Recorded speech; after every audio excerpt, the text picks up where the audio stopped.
Khanewal city news special report. Khanewal, वजीर आला पंजाब मरियम नवाज के विजन के मुताबिक तजावुजात फरी खानेवाल मिशन।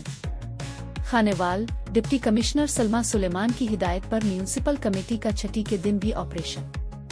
खानेवाल, शहर के मुख्तलिफ बाजारों में आर्जी के साथ पुख्ता तजावुजात का खात्मा कर दिया गया। खानेवाल, अयूब रोड, अकबर बाजार, गपवाला चौक, जामिया मस्जिद रोड पर मेगा करीब down. Khanewal, anti encroachment squad की जानिब से सुंगलानवाला चौक पर भी फॉलो अप राउंड। खानेवाल, बाजारों में पुख्ता तजावुजात कायम करने वालों के साथ सख्ती से निपटा जाएगा, deputy commissioner. Khanewal city news को फॉलो करने के लिए पोस्ट पर कमेंट करें और पेज को लाइक करें।